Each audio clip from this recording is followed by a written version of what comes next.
Je vous remercie d'être là, mais je voudrais remercier Georges de nous faire cette présentation d'un auteur latino-américain. C'est un manque dans nos conférences. À part lui qui nous a présenté Cortázar en 2013, il fallait remonter à 1991 pour avoir une conférence sur 100 ans de solitude. Donc ça fait peu de choses depuis près de 30 ans.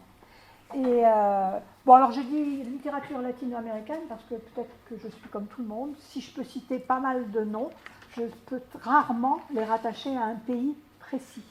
Et j'ai vu que je n'étais pas la seule. Là, je tiens en main un article sur un chilien, chilien, je crois, Oui.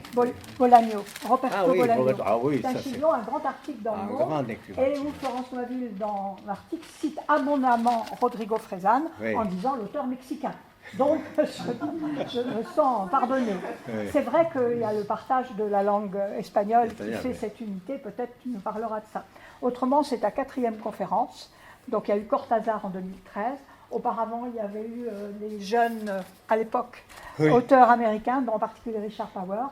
Et puis, dernièrement, en 2016, Alice Munro. Oui. Allez, bonne écoute à tous. Merci, Françoise. Bon, est-ce que ça va sans micro ou ça va aller? Bon, j'aimerais commencer donc avec une vision panoramique rapide de l'activité littéraire de la fin du XXe siècle et début du XXIe, d'accord? En Amérique latine et en particulier en Argentine. Alors, si on se déplace un peu en arrière, à la première moitié du XXe siècle, une bonne partie de la littérature argentine était moins attachée au territoire en comparaison avec d'autres littératures de l'Amérique latine. Avec Borges, Casares, Cortázar, Bioy Casares et Cortázar, la littérature avait un fort penchant pour le genre fantastique, d'abord, une aversion au localisme et une projection plutôt internationale. Donc, tout en gardant quand même la perspective de ses origines, bien sûr. Symbole de cette tendance, les cendres de Borges sont au cimetière de Genève et Cortázar, il est enterré à Montparnasse. Ces écrivains donc gardaient l'originalité de ses origines, mais avec des inquiétudes et des sujets littéraires plus universels. Ces tendances étaient fortement bouleversées, changées à partir des années 60, et on trouve dans une bonne partie des écrivains argentins, pas tous, un retour au sujet national, aux sujets nationaux, je dirais-je. Ce changement de thématique était provoqué en grande partie par 2 événements. D'un côté, la dictature meurtrière, avec 2 périodes sinistres, 1966-73 et 1976-83. Et puis, de l'autre côté, le boom littéraire en l'Amérique latine et son retour au sujet latino-américain, justement. Soit bien connu réalisme magique de Garcia Marquez, Vargas Llosa et toute une série d'auteurs. Alors, concernant la dictature et ses conséquences dans le milieu littéraire argentin, pendant la dictature et plusieurs années après, les écrivains ont vécu cette période comme adultes et reviennent donc de manière abondante sur ce sujet pour 2 raisons. D'un côté, beaucoup d'entre eux ont souffert de blessures sur eux-mêmes et sur leur entourage, mais aussi ils étaient poussés par un sens de responsabilité politique, si vous voulez, qui les obligeait à raconter la vérité de son pays. Donc le repli sur des problèmes nationaux est donc pour ces auteurs une obligation, une évidence. Et concernant le phénomène du boom, la thématique du réalisme magique est plutôt orienté vers l'histoire, la sociologie, la culture au niveau de chaque nation latino-américaine, avec une préférence pour le milieu rural ou de petites villes des provinces. Donc c'était un mouvement salutaire, hein, qui a produit des chefs-d'œuvre et conduit à des prix Nobel, à d'autres distinctions internationales. Mais là encore, un retour au national, au local. Donc voilà la situation qui trouve les écrivains de la génération suivante, c'est-à-dire celle des années 90 et début du XXIe siècle. On appelle ça la génération post-dictature. Quelle était leur réaction? Cette nouvelle génération avait vécu la dictature plutôt à travers ses parents. On l'appelle la génération post-dictature. Ils gardent bien sûr le souvenir, parfois des séquelles même, de cette période sombre de l'histoire argentine. Les disparus, les torturés, les morts. Mais ces sujets, bien sûr, reviennent parfois dans leurs livres, mais il est moins pressant et traité comme un regard, plutôt comme un regard en arrière. C'est du passé. C'est du passé, c'est un passé douloureux, mais c'est du passé. D'autre part, cette génération post-dictature trouve le milieu littéraire complètement inondé par le réalisme magique et son retour aux sujets nationaux, et surtout par toute une série d'imitateurs de ces gens-là, de Vargas Llosa, García Márquez, qui profitaient de l'accès au marché de l'édition obtenu par le réalisme magique, et donc faisaient des copies de mauvais goût même de ça. Les Chiliens, Alberto Fuguet, par exemple, raconte une anecdote quand il portait ses premiers manuscrits chez les éditeurs. La réponse était « Ajoutez du folklore, une dose de chaleur tropicale et revenez nous voir. » Voilà, donc ils trouvaient le marché complètement inondé par ça.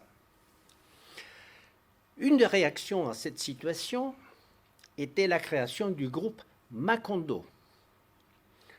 Vous vous souvenez peut-être du village mythique où se déroule Cent ans de solitude, le roman de García Márquez. Ce village s'appelle Macondo. Eh bien, ces groupes d'écrivains du début du XXIe siècle vont créer un groupe nommé Mac-Ondo. Voici une caricature de l'époque qui représente ces situations. Macondo à gauche, Mac-Ondo à droite. Tout en admettant l'importance du réalisme magique, hein, il ne niait pas. Ces écrivains réagissent plutôt contre les mauvaises copies, contre le folklore et les pittoresques qui conduisaient à une production quasi industrielle du kitsch latino-américain. Le groupe Macondo propose une littérature qui prend racine dans l'Amérique latine urbaine. Vous voyez la photo, avec une projection vers les problèmes universels du latino-américain contemporain. C'est un peu ce que disait notre ami Kofi, la littérature africaine n'existait pas. C'est une boutade, mais c'était pour dire la même chose. Hein, et Noshita aussi, comment ça, Goshi, la nigériane. Comment ça, Ngozi, voilà, elle aussi, elle a cette attitude de dire, bon, finissons avec les folklores. Il y a des hommes et des femmes africains, mais la littérature en soi-même, elle n'est pas africaine. Voilà. D'autre part, Macondo est aussi une réaction d'ironie par rapport à la soumission de l'Amérique latine à McDonald's, Macintosh, la mondialisation et l'emprise de la culture des États-Unis. Ils ont publié en 2004 un recueil de nouvelles qui s'appelle justement Macondo. vous voyez là l'Eva de Botticelli qui tient la pomme d'Apple. Hein, c'est ça l'heure. Hein. Alors, le mouvement Macondo correspond donc à une profonde envie de renouvellement de la littérature de la part d'une vague montante des nouveaux écrivains sud-américains dans un monde transformé par les nouvelles technologies et les nouveaux médias. Si on se focalise maintenant sur la littérature argentine, parce que ça c'est le cadre latino-américain en général, voici quelques écrivains de la génération post-dictature qui ont réussi à marquer leur présence sur le marché éditorial qui était fermé aux nouveaux arrivants jusqu'au début du XXIe siècle. Je vous donne une petite liste de ceux qui ont été traduits en français, ou de quelques-uns de ceux qui ont été traduits en français, parce qu'il y en a d'autres. Il y a Piglia et Puig qui ne sont pas vraiment de cette génération, ils sont plus vieux. D'ailleurs, ils sont décédés tous les deux. Mais ils ont la même tendance, ils ont le même esprit de sortir du local, quoi. De cette génération argentine, post-dictature, la génération Macondo, j'ai trouvé que ce n'était pas intéressant de vous parler de tous et n'approfondir en aucun finalement. Donc j'ai choisi donc de vous parler de celui qui est considéré comme une des figures majeures, qui est donc Rodrigo Fressan. Rodrigo Fressan reprend la ligne cosmopolite de Borges et Cortázar. Il est né en Argentine en 1963 et quand il avait 10 ans, il était obligé de quitter son pays avec ses parents pour des raisons politiques. Il a déclaré dans un entretien à Mediapart récemment, « Quand on quitte son pays à 10 ans, ce n'est plus votre pays. On devient un étranger professionnel. »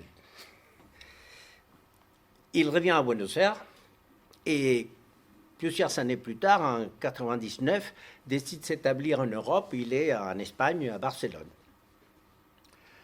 Cependant, de manière contradictoire, sa reprise du flambeau du genre fantastique de ses prédécesseurs lui rend profondément ancré dans une tradition argentine. Comme le fantastique, ça a été toujours le sujet de ces gens-là. Fressan regarde donc l'Argentine de dehors et dans ses livres, il ne l'appelle jamais par son nom, par exemple, mais plutôt le pays qui n'existe plus. Pour lui, bien sûr. Ce n'est pas par hasard si pour la traduction en français de son premier livre, Histoire argentine, il a changé le nom pour le titre d'une de ses nouvelles. Une des nouvelles incluses dans l'Histoire argentine s'appelle « L'homme du bord extérieur ». Donc il a donné le titre à tous les livres parce que c'est un regard de l'Argentine vu du bord extérieur, justement. Je crois qu'il faut commencer par les styles de Rodrigo Fressan, par sa manière de raconter les histoires. Alors, à propos de raconter des histoires, je veux vous raconter une histoire que vous connaissez peut-être. C'est l'histoire de quelqu'un qui va en prison pour un crime quelconque. Et le premier jour, il se trouve en prison, il sort à la cour. Et dans la cour, il y a des prisonniers, et puis il voit qu'il y a quelqu'un qui dit 28, et tout le monde rigole. Et puis un autre qui dit 48, et tout le monde rit. Alors lui, il ne connaît pas, alors il demande à quelqu'un, il dit mais pourquoi il rigole comme ça avec des chiffres? Non, il dit, tu sais que ça fait longtemps qu'on est enfermé ici, et on connaît tous les blagues, donc on les a numérotées. Et puis voilà, il suffit de dire le numéro. Alors le gars, il rentre dans sa cellule et il passe une semaine à prendre les chiffres et les blagues correspondantes et tout ça. Il sort dans la cour, il dit 28. Rien, personne ne rit. 46. Alors, il s'adresse au même type, il dit, mais qu'est-ce qui se passe? La 46, c'est une bonne blague, pourquoi il ne rit pas? Eh bien oui, mais c'est la manière de la raconter aussi. Voilà. Donc, justement, tout le monde peut raconter des histoires, mais l'important, c'est la manière de les raconter. Merci beaucoup. Donc, l'important, c'est la manière de le raconter. C'est ce qui fait la différence, justement, entre les narrateurs et les écrivains. Alors, quelle est la manière de Rodrigo Fressan de raconter des histoires? Je dirais, résumé en 2 mots, transgression et digression. Ces 2 mots peuvent résumer le style de Fressan. La transgression est les traits distinctifs et une force unificatrice dans l'œuvre de Rodrigo Fressan. Il fait exploser la narration. Comment? Avec des répétitions, des variations et des digressions, il vise à bouleverser la lecture linéaire, chronologique du texte et à contredire le principe d'économie de la langue et enfin, même à rapprocher la narration de la musique. Voici ses propres mots dans Le Monde de Livres. La forme fragmentée, la structure atomique des histoires est bien plus réaliste et proche de la vérité que le roman prétendument réaliste à la Madame Bovary ou Anna Karénine.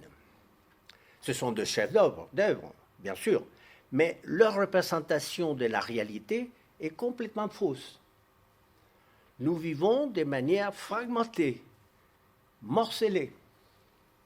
Voilà, pour Fressan, donc, quand on raconte une histoire, ce n'est jamais linéaire dans la tête de l'écrivain. Un autre aspect de ces transgressions est l'utilisation de la culture pop. Comme Andy Warhol, Rauschenberg et Jacques Monnery en France, Fressan ignore les hiérarchies convenues entre les genres. Il incorpore des éléments de la culture pop. Il avoue devoir autant à l'art de montage des Beatles que l'écriture de Salinger, John Cheever, Nabokov et Proust. D'ailleurs, ce sont ses dieux littéraires. Les narrateurs, par exemple, de son roman Mantra, écoutent autant les variations Goldberg de Bach que le Pink Floyd. Fressan se réjouit, par exemple, du prix Nobel de Bob Dylan. Il a déclaré « Ça fait 20 ans que je l'ai dit, vivre à l'époque de Dylan, c'est comme être le contemporain de Shakespeare. » On lui demande s'il peut être considéré alors comme un Borges pop. Et il répond « S'il s'agit seulement de mentionner la musique ou la culture de son temps, je crois que n'importe quel écrivain est un écrivain pop. Jane Austen, Dickens, Fitzgerald. Voilà, ça c'est ça, un des traits distinctifs et de ces transgressions. Dans son projet subversif du texte, Fressan pratique aussi le principe de répétition-variation, de façon permanente, même obsessionnelle. Voici par exemple, il s'amuse à inventer des personnages dont les noms et les prénoms ont les mêmes initiales, sont semblables ou simplement identiques. Hein, Carlos, Keiko Kai, c'est dans le jardin de Kensington. Voilà. Nous trouvons aussi à côté les noms qui possèdent plusieurs versions. Par exemple, là, je vous donne 2 exemples. Pour la ville de Mexico, dans Mantra, il utilise Tenochtitlan, c'est les noms aztèques de la ville de Mexico, Mexico DF, Mexico-Ville, relié par Aka. Aka, c'est also known as, c'est-à-dire aussi connu comme. Donc Tenochtitlan, aussi connu comme Mexico DF, aussi connu comme Mexico-Ville, aussi connu, voilà. Hein? Toute une série de noms répétés comme ça.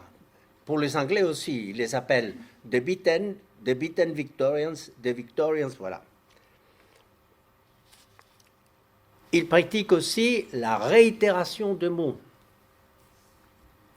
Voilà, là, les caractères gras, c'est moi qui les ai mis. Vous voyez, les mots mort, il apparaît à chaque ligne presque, partout. Hein.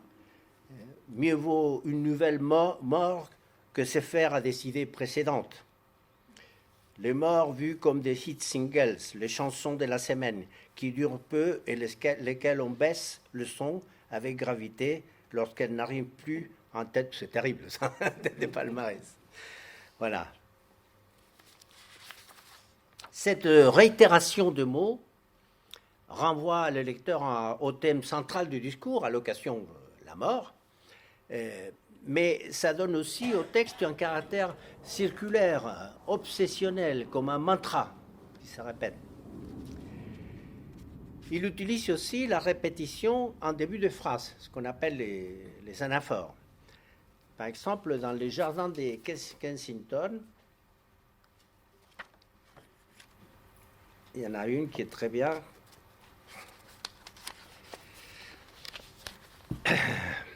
Le personnage et les secrets.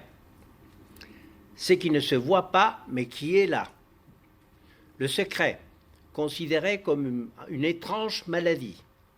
On n'a pas encore trouvé de remède pour tenir le secret à distance. Le secret est pour lui-même son meilleur ami. Et puis le paragraphe suivant. Le secret est l'une des formes de narration les plus sublimes. Le secret a comme personne le don du récit et il sait que tout le monde compte sur lui. Voilà. Et le secret, il est répété en début de chaque paragraphe, comme ça. Ceci a en effet aussi de surprises, d'énumération, bien sûr, comme dans les chansons, qui commencent toujours avec les mêmes mots en début de chaque ligne. Mais il donne aussi un effet d'incantation, de litanie religieuse, un peu comme le I Have a Dream de Martin Luther King. Non? I have a dream, commence tous les... Voilà. Un autre élément ce sont les citations récurrentes. Il cite de manière récurrente dans tous ses textes John Cheever, Scott Fitzgerald, Vladimir Nabokov, alors là c'est à tous les coups, Flaubert, Proust beaucoup, mais aussi vous voyez A Day in the Life de Beatles, vous vous souvenez ça, I read the news today, oh boy, voilà. Ça, 2000 ans, Odyssée de l'espace, ça c'est un film qui cite beaucoup, donc ce sont des citations récurrentes qui reviennent. Dans une de ces nouvelles, La vitesse des choses, nous reconnaissons même des citations cachées en poupées russes, l'une à l'intérieur de l'autre. Il cite sans guillemets le mot du narrateur d'une autre de ses nouvelles, L'homme du bord extérieur, et cette citation est en fait une paraphrase du mot d'Ismaël, le personnage de Moby Dick, de Melville, qui lui aussi, parce que lui aussi il a fait ce type de choses, Melville, il cite en fait le livre de Job de la Bible. Sans guillemets, hein, ce sont des citations cachées. Donc vous voyez, c'est un schéma de ce type-là. Les livres de Job, il est cité par Melville, et Moby Dick est cité dans L'homme du bord extérieur, et le bord extérieur, il est cité par La vitesse des choses. Alors, je n'ai pas trouvé tout ça tout seul, hein, parce que... Mais c'est Fresson lui-même qui donne tout ça dans une de ses postfaces. Il adore les fausses postfaces. Mais il arrive jusqu'au L'homme du bord extérieur. Moi, j'ai trouvé la dernière, quand même. Wow. Voilà. Alors, des autocitations aussi. Et c'est un autre élément des transgressions. Non? des phrases ou des paragraphes entiers d'une nouvelle sont cités dans une autre nouvelle ou dans un roman sans guillemets, sans italique. On vient de voir un exemple là, bien sûr, et c'est un appel à réfléchir pour le lecteur qui reconnaît la citation. Et les digressions. Je parlais des transgressions, digressions. Les digressions de Fressan sont savoureuses, avec parfois de l'humour. On regrette s'écarter du récit principal. Mais si on se laisse aller, on trouve le plaisir de la réflexion. Voici un exemple d'une digression dans le 2e volume de la trilogie sur les animaux domestiques.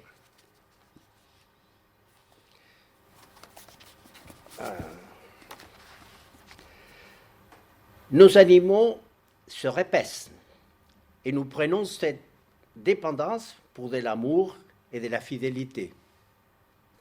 Nos animaux de compagnie nous fument comme du tabac et nous boivent comme du vin. Ils nous mordent, ils miaulent et aboient, heureux. Ils s'injectent, en s'injectant, dans les veines le lourd et délicieux liquide de nos illusions. C'est pourquoi ils ont toujours les yeux humides et demi-fermés, exprimant une joie que les humains ne peuvent pas comprendre. La balle ou le bâton que nous lançons, pour qu'ils nous le rapportent, nous font croire que nous sommes puissants. La bête va et vient avec bonheur, amusée, parce qu'elle sait qu'en vérité, c'est nous qu'elle serre dans sa gueule. Nous avons besoin de ces créatures pour exorciser le démon logé dans nos sombres pensées et nos peines les plus tristes. Voilà. Donc il fait des digressions comme ça qui à chaque fois font réfléchir. Et puis il fait aussi de la fiction à l'intérieur de la fiction. C'est-à-dire, en lisant les œuvres de Fressan, le lecteur s'interroge sur la relation... Quelle est la part de réalité et de fiction? Souvent, un personnage est un écrivain qui est en train d'écrire un roman. Ou le personnage est un lecteur qui lit un roman. Ou encore, il s'agit d'une fiction qui se déroule à l'intérieur d'un roman. Ou d'un écrivain qui trouve... quelqu'un qui trouve les carnets des notes d'un écrivain. On appelle ça la métafiction, désolé pour le gros mot. Elle produit un effet de détachement du lecteur du récit.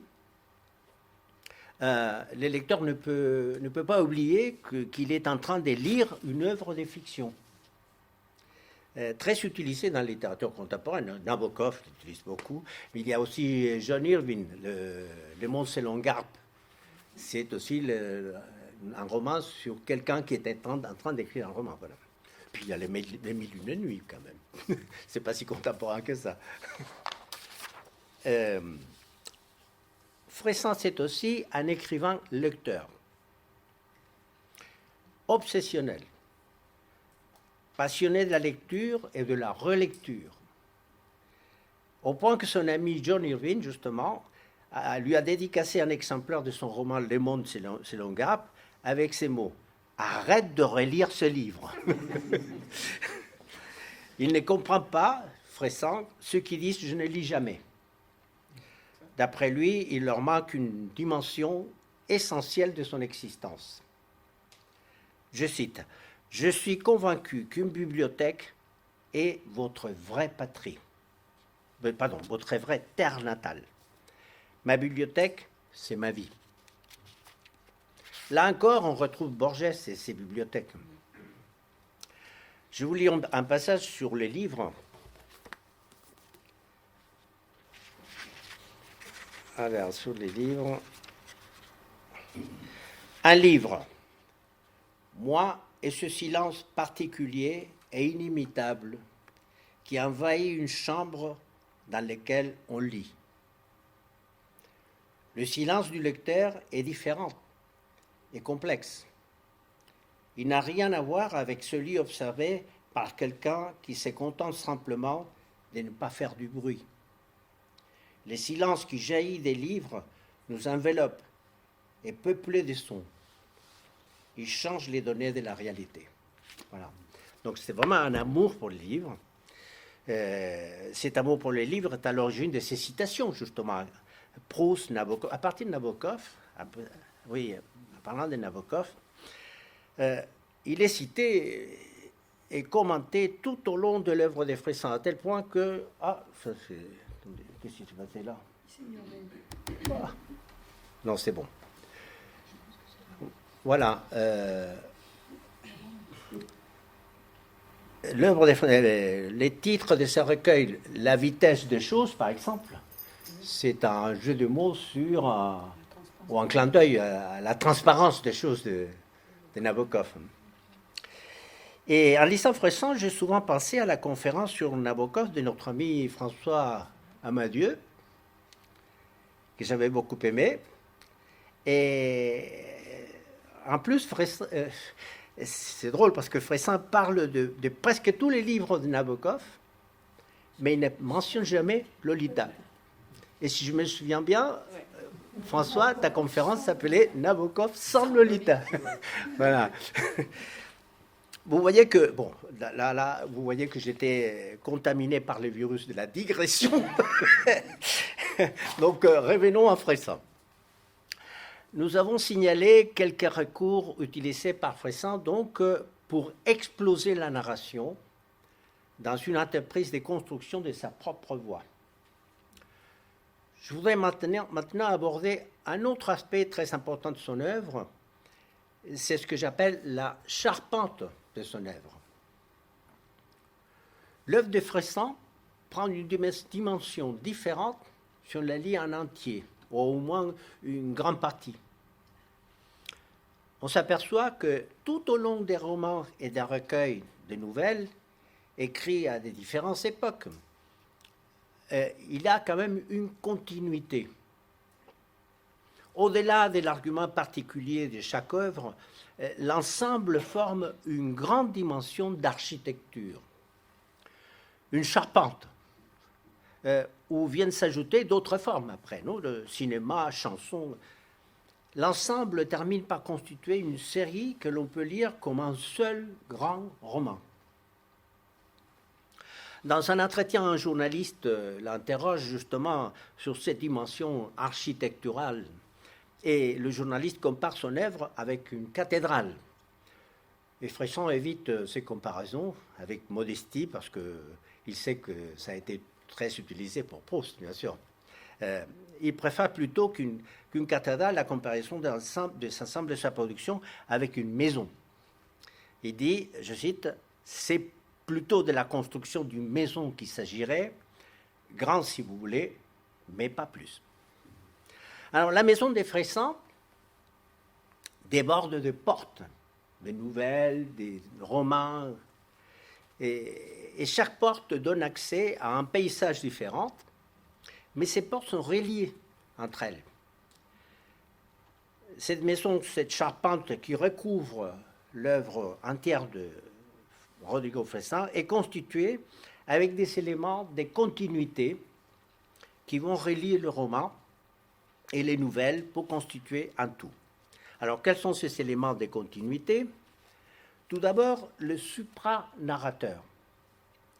Malgré la diversité des sujets, d'un livre à l'autre, il discerne à travers des voix différentes des livres successifs de Fressan toujours le même type de narrateur.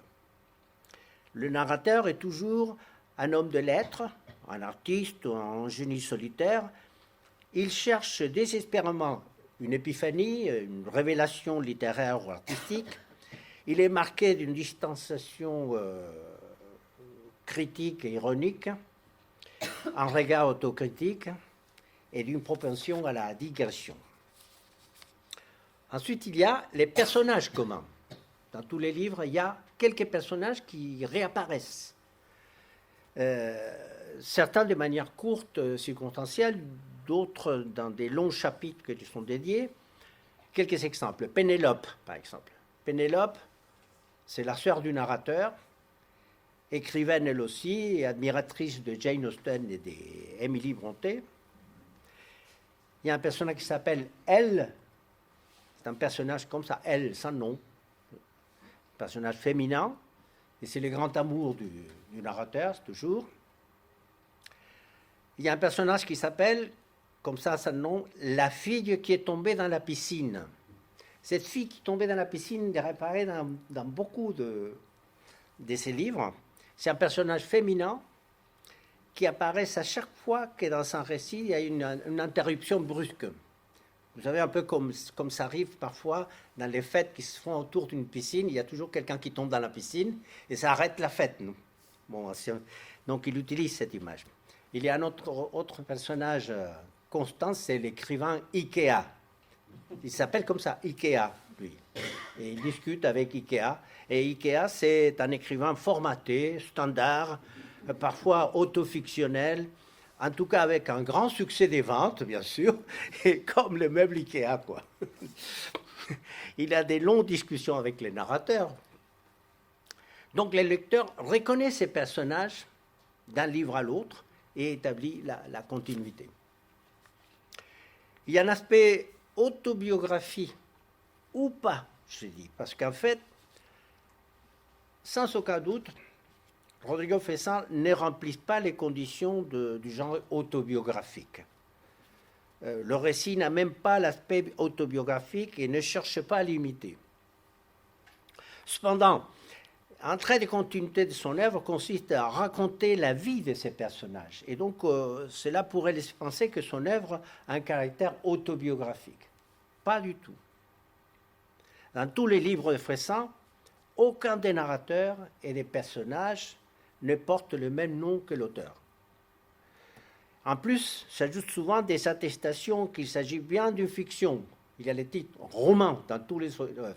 Et puis des choses comme ça. Avant de commencer tous les livres, toute similitude comme dans les films, hein, entre les situations et les personnages fictifs, c'est involontaire coïncidence, quoi. Ces romans et ces nouvelles ne se concentrent pas, comme l'autobiographie, sur une vie individuelle, sur l'histoire d'une personnalité. Ils racontent toujours des vies, des histoires, des expériences de personnes multiples. Concernant le supranarrateur qu'on vient de décrire, il n'a pas de nom. Il est anonyme. Il est défini et reconnu par ses textes, son métier d'écrivain, tout ça, mais est discret, reste à l'ombre de ses créations. Le lecteur en sait beaucoup plus sur le personnage que sur lui. Encore plus, certains passages de la trilogie des Fressin sont un manifeste contre l'autobiographie et l'autofiction. Je vais vous lire dans La part du rêve.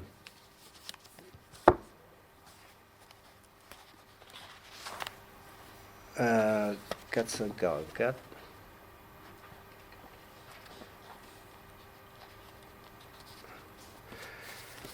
Oui, c'était une époque où le véridique avait été hissé au rang de fiction.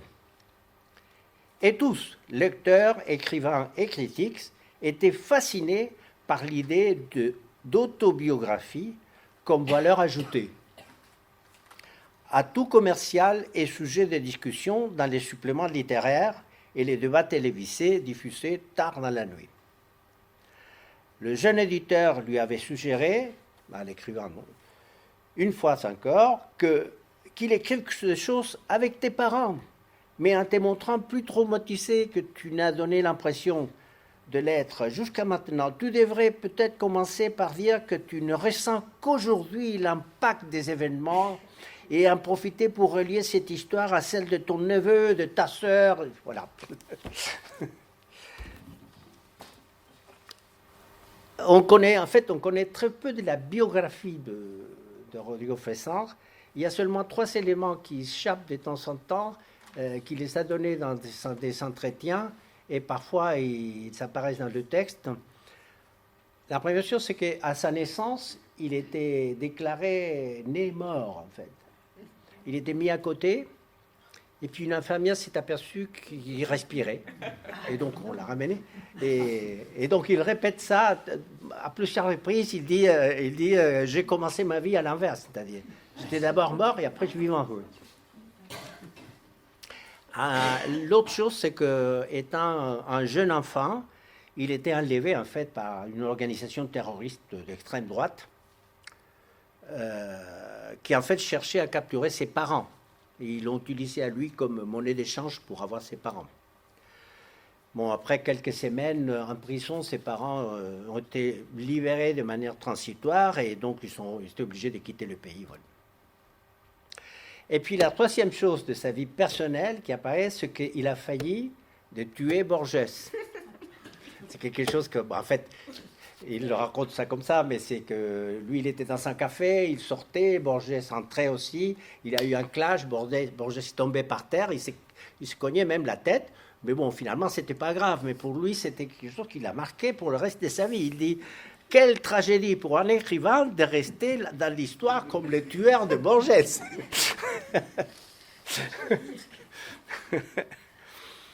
Bon, finalement, dans la postface de la part inventée, Fressan adore les postfaces, sont toujours de plusieurs pages. Il résume le rapport du livre avec sa propre biographie, pour revenir à l'autobiographie, avec un oxymore. Regardez ce qu'il dit. Ce livre est une autobiographie non autorisée, purement fonctionnelle. Il y a aussi la notion de collage. Autobiographie, la notion de collage. La notion de collage est reprise par Fressan à propos de la pochette renommée de l'album des Beatles, Sgt. Pepper's Lonely Hearts Club Band. Vous vous souvenez peut-être? Voilà, c'est celle-là. Voilà. Cette pochette est une combinaison pop art de plusieurs personnages célèbres qui ont inspiré les Beatles. Elle a été définie par les Beatles comme, je l'ai mis en haut, un guide sur la topographie culturelle de l'époque. Selon le propre mot, les barrières entre, ça c'était John Lennon qui l'a dit, les barrières entre la haute culture et la culture populaire ont été effacées. On trouve des écrivains, Oscar Wilde, Aldous Huxley, et James Joyce, des acteurs, Marlon Brando, Marlène Dietrich, Marilyn Monroe, des musiciens, il y a Stockhausen, il y a Bob Dylan. On pourrait passer l'après-midi à déchiffrer tout ça. Et cette notion de collage est fondamentale pour toute l'œuvre de Fressan. Il le répète beaucoup.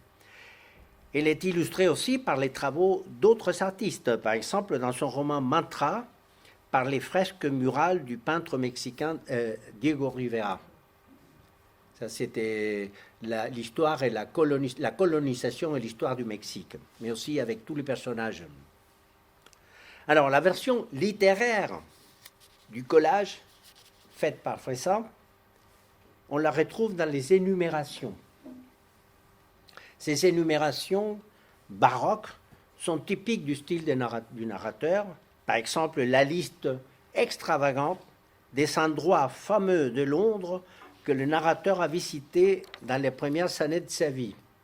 Alors que dans la vie réelle, Fressan a connu Londres 2 fois dans sa vie et de visites courtes. On trouve aussi le dénombrement délirant des gens célèbres qu'un autre narrateur a croisé dans son enfance et qui remplit 10 pages. On trouve de pareilles énumérations démesurées dans tous les livres de Fressan. Mantra, la trilogie. Le collage de la pochette est également à l'origine des notes de remerciement aussi, qui viennent clore habituellement les ouvrages de l'auteur. Et ces collages présents dans tous ces livres sont un élément de continuité, parce qu'il y en a tout. Un autre élément de continuité, c'est chansons tristes. Dans tous les livres de Fressan, le narrateur parle à un moment donné d'un lieu de son enfance nommé chanson triste. Parfois, canciones tristes en espagnol, ou parfois sad songs en anglais. Mais c'est toujours, d'un roman à l'autre, il peut s'agir d'un lieu de naissance, d'un lieu de vacances avec ses parents, mais en tout cas, toujours associé à l'enfance du narrateur. Et puis, il y a le livre à devenir. En fait, c'est une expression de Fressan, le libro en marcha, mais je n'ai pas voulu traduire en marcha au français pour éviter la politique française. Donc, j'ai mis les livres en devenir. Voilà, c'est plus joli. Il a toujours, chez Fressan, l'idée d'une œuvre jamais achevée, qui évolue avec chaque nouvelle édition. Regardez par exemple les 4 éditions de son premier livre, Histoire argentine. L'original en espagnol, 1991. La première édition en français, 1999, où on a changé le titre, supprimé des nouvelles et modifié le texte. La deuxième version en français, 2012, où on revient au titre original, Histoire argentine en français, on ajoute une nouvelle qui n'était pas dans la première version, et dans la dernière édition en espagnol, 2017, d'ailleurs il y a un truc de culture pop, là, c'est ça les chapeaux de Mickey, celui-là, oui. Mais dans cette édition, Fressan ajoute des profondes modifications du texte et allonge de 28 pages le livre. Donc ces modifications sont faites en fonction des livres publiés après. Donc il revient en arrière, il modifie ses livres anciens. Et donc ils vont contribuer à cette idée de continuité dans l'œuvre. Donc voilà pour la charpente de l'œuvre considérée dans son intégralité, sa continuité. Et j'aimerais pour terminer faire quelques remarques sur certains de ses livres, surtout certains de ses romans. Tout d'abord sur les jardins de Kensington. Ces romans, on est bien dans l'heure, non? Ça va. Oui. Ce roman se présente à première vue comme une biographie de James Matthew Barrie, un auteur anglais qui était l'auteur du personnage de Peter Pan, l'enfant immortel. La statue de Peter Pan se trouve dans les jardins de Kensington de Londres, d'où le titre, et son emplacement a été choisi par Barrie lui-même, parce qu'il était très connu à l'époque. Donc voici une copie de la statue à Bruxelles, qui était photographiée, voilà, par notre amie Françoise. Le personnage. La semaine dernière, je suis tombée. Première chose que je vois en traversant, en sortant de mon hôtel à Bruxelles, c'est la statue de... Voilà, c'est une copie de celle qui se trouve dans le jardin de Kensington. Donc, le narrateur des jardins de Kensington lui aussi, c'est un auteur de livres pour les enfants. Il s'appelle Peter Hook, le narrateur. Et Peter Hook, c'est un nom qui est de l'union des 2 personnages de Peter Pan. C'est-à-dire, il y a Peter, comme Peter Pan, mais il y a Hook, qui est le capitaine Crochet. Le capitaine Crochet, c'est le capitaine Hook. C'est-à-dire entre 2 symboles irréconciliables. Non? Il y a celui du mal, de la mortalité, du monde de l'adulte, et celui de l'innocence, de l'enfance, de l'immortalité, parce que c'est un enfant immortel, Peter Pan. Peter Hook monologue sous l'influence des pilules multicolores, mystérieuses. Les confessions de Peter Hook débordent des répétitions, bien sûr, des digressions, des ellipses, des énumérations.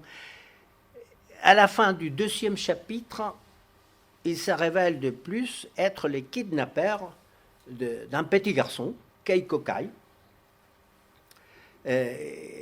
qui en fait il est garrotté, bâillonné, et avec un bandeau sous les yeux, il devient un auditeur involontaire. Et le projet de Peter Hook consiste à enlever Keiko Kai, lui raconter la biographie de Barrie dans une nuit et sa propre vie. pour finalement se suicider en assassinant le garçon en plus. C'est alors un narrateur qui il est mort déjà, donc il se remémore de l'au-delà, quoi. Depuis l'au-delà. Avec un objectif de trouver une explication logique, une cohérence aux événements tragiques de sa vie, quoi. Peter Hook est donc un héros typique Rodrigo Fressan. Un héros fictif qui a recours aux faits réels de la vie de Barry. La structure de son récit se développe donc sur la ligne de jonction de la fiction et non-fiction, qui est une constante Fressan dans toute son œuvre, que j'appelle la lisière de papier, qui est entre les deux. Alors, un autre livre qui semble intéressant, c'est Le fond du ciel. Le fond du ciel, c'est un roman science-fiction. Fressan aime beaucoup la science-fiction, et il en parle souvent dans ses livres, mais celui, c'est un roman avec de la science-fiction. Il est aussi une histoire d'amour. Deux jeunes garçons qui tombent amoureux de la même femme, et ils sont dévastés par cette expérience. Une histoire à la Jules et Jim, quoi. Sauf que la femme a des qualités extraordinaires. Elle voyage dans le temps, c'est ça la partie science-fiction. Tomber amoureux comme une expérience science-fiction. Je cite, « Nous sommes embarqués par une force d'une autre planète, une autre personne. On commence à faire des choses qu'on n'avait jamais fait. On se comporte de manière bizarre. » Voilà, ça peut être aussi une définition de l'amour tout court. Par ailleurs, vous voyez dans ces citations que je viens de faire que la science-fiction à laquelle Fressan fait référence n'est pas du type Star Wars ou Avatar. Il déteste ce type de science-fiction. Son roman est un hommage à la science-fiction humaniste, à la Ray Bradbury, au Philip Dick et au film 2000 ans, Odyssée de l'espace, qui est son joujou, quoi. Et il affirme que son roman est plutôt une lettre d'injure à Star Wars et Avatar.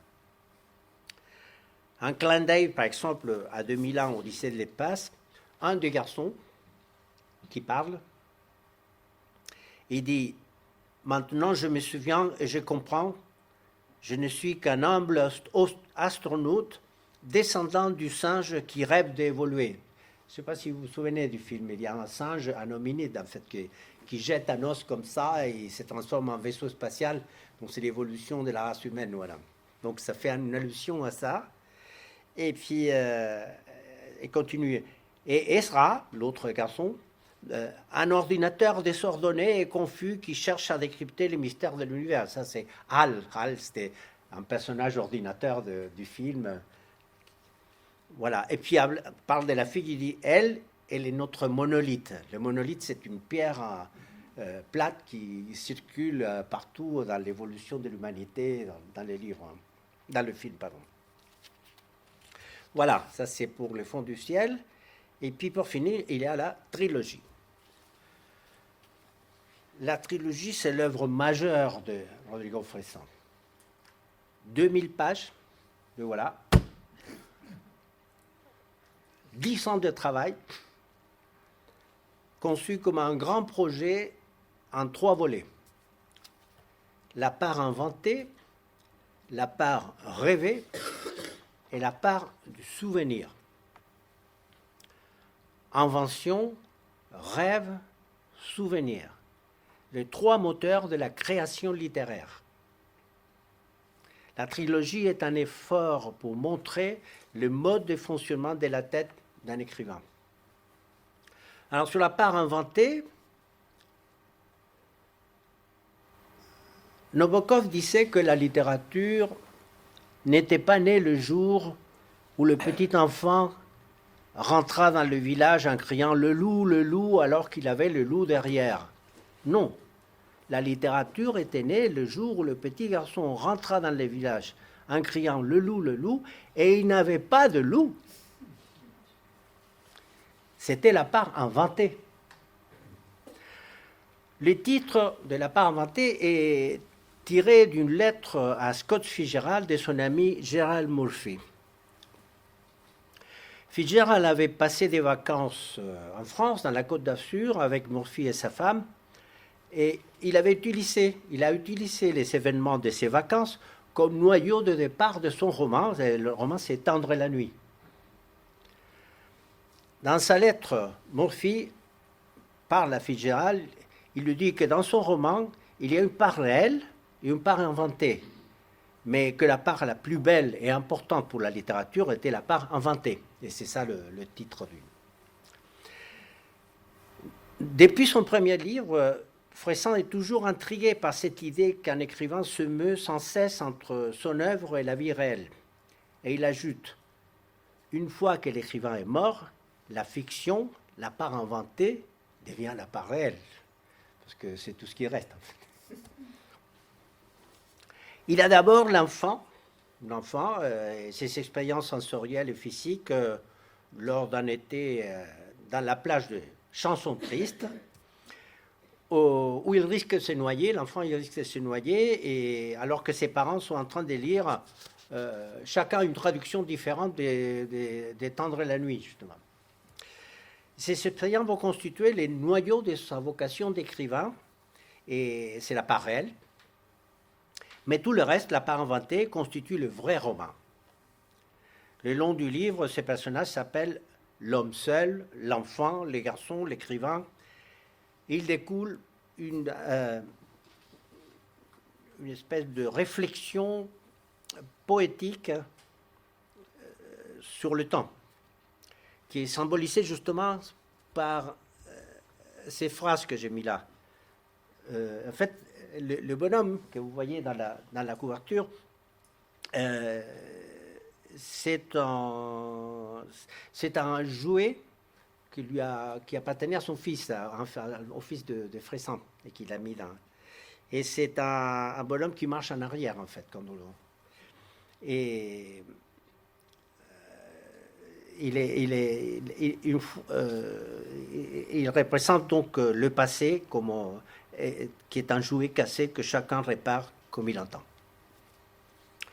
Et puis il y a Pénélope, la sœur, on a déjà parlé, personnage inventé, et qui est un peu l'équivalent de Zelda pour Fitzgerald, quoi.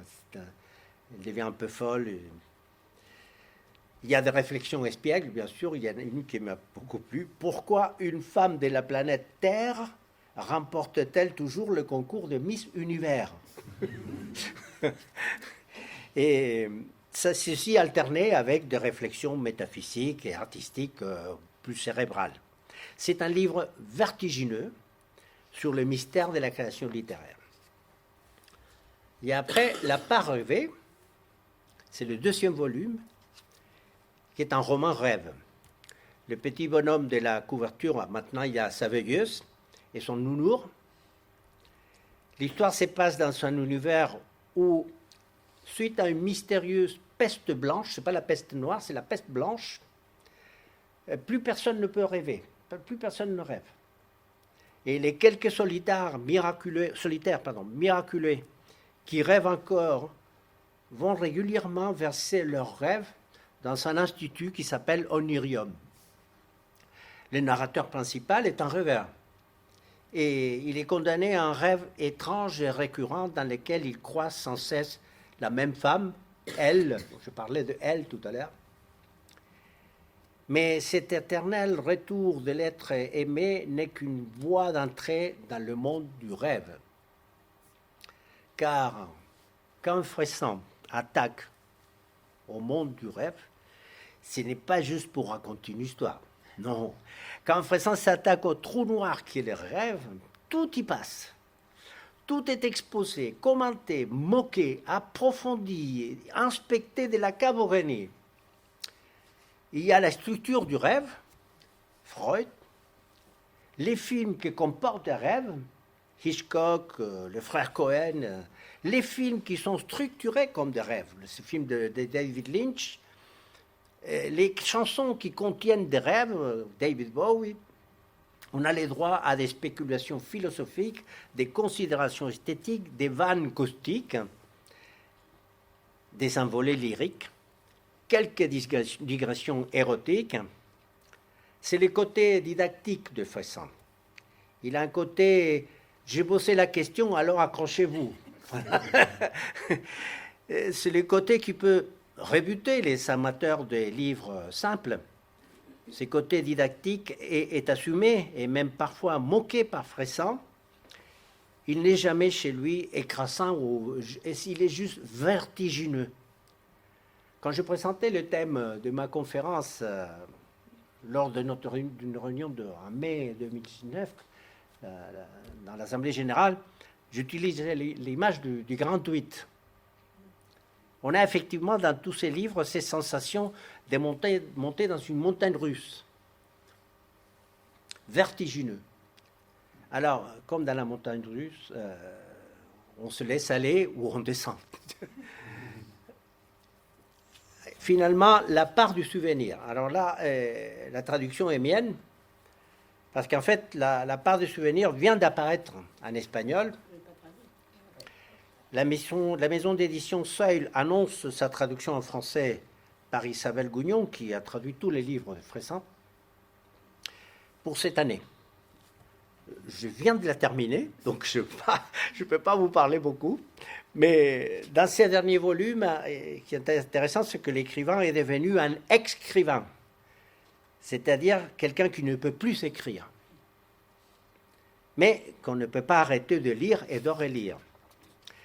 Voilà, je n'ai pas l'intention de décrire tous les livres de Fressan. Pour terminer, j'aimerais vous lire un commentaire de Christophe Clareau dans Le Monde des Livres, il y a quelques mois, et ça résume vraiment très bien ma présentation d'aujourd'hui. Ce doit être facile de ne pas aimer les livres de Rodrigo Fressan. Il suffit, je suppose, d'avoir une dent contre les proses ivres d'exhaustivité, de ne pas supporter les méandres digressifs et de redouter la liberté d'une écriture qui fait fait de tout bois. Il suffit d'être allergique aux phrases qui se déplient comme des origamis, à la logique de certaines divagations, et de fuir comme la peste une langue préférant la méditation à la narration, la glose au récit. Mais ce doit être bien triste aussi de ne pas aimer les livres de Rodrigo Fressan, d'être insensible à leur folie raisonnée, de ne pas goûter ces réflexions à la fois survoltées et multidirectionnelles. Sa syntaxe qui allie fluidité et complexité, vélocité et profondeur. Alors, si vous aimez le flanc littéraire, ne lisez pas Rodrigo Fressan. C'est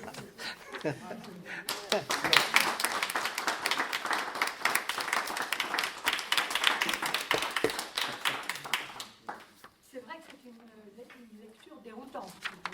Mais justement, sur les digressions que j'ai aimées, c'est les digressions qui m'ont attaché au livre. Parce que le personnage dans Kensington Gardens, on voit qu'il est un peu... Tu dis sous pilule, mais disons qu'il fait un peu... on a l'impression qu'il est un peu malade. Oui, voilà. Et il veut tuer quelqu'un, en plus, à la fin, donc il l'annonce sans arrêt.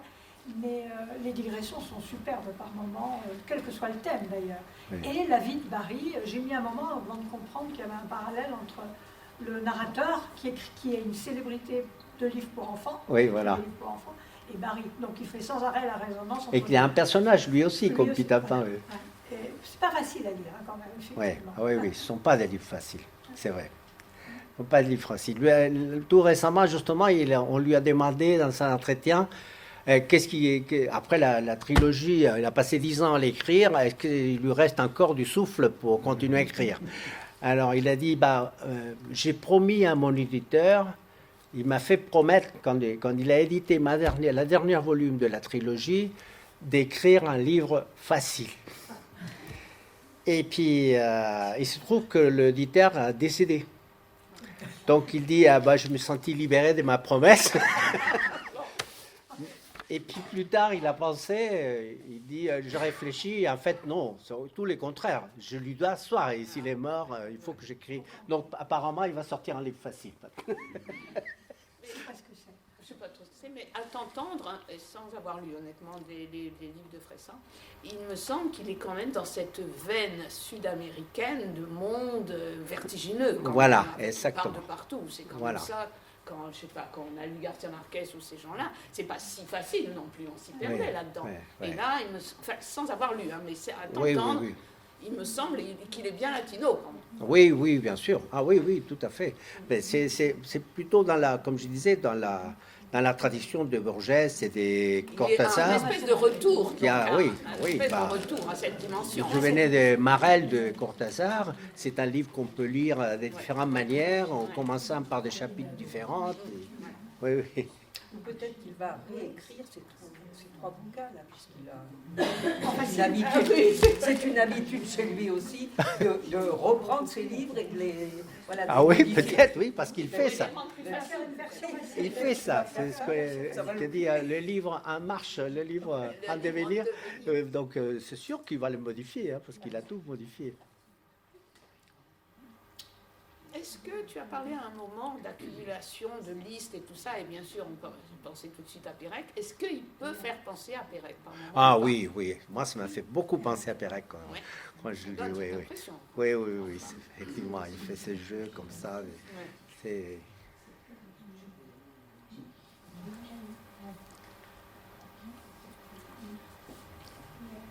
Est-ce Bon, voilà. il me semble qu'il n'est pas très connu en France. Est-ce qu'il est très apprécié, connu en Argentine? Oui, enfin, mais pas autant que d'autres auteurs, c'est vrai. Il est très connu en Espagne et aux États-Unis, parce que bon, il a été traduit dans beaucoup de langues. Hein. Il a été traduit en anglais, en français.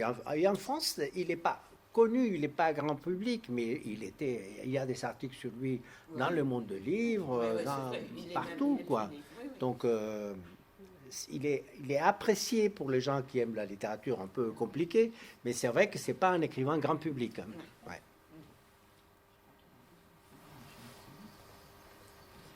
Il a tout un système de référence. Il y en a une partie qui doit nous échapper, mais le Swinging London, là-dedans, c'est rigolo. Ah oui. L'évocation des années 70 Oui. à Londres. Oui, voilà. Parce Ah oui, il qu'évidemment, fait l'équivalent. Les parents du narrateur sont amis de Michael Jackson, Oui. de Catherine Deneuve, qui est mariée avec le photographe, comment il s'appelait, je ne sais plus comment. Voilà. Enfin, donc on voit défiler beaucoup de people aussi. Oui, oui. En plein milieu de... Et il fait la comparaison, en fait, l'équivalent du monde des Victoriens Voilà, de l'époque de de la Reine Victoire et le Swing in London des années 70. Pareil, Oui. il est rigolo. Oui. Pas les garçons. Mais... Voilà. Ben, merci beaucoup. Non, je t'en prie. Merci C'était bien. beaucoup. C'était un vrai plaisir.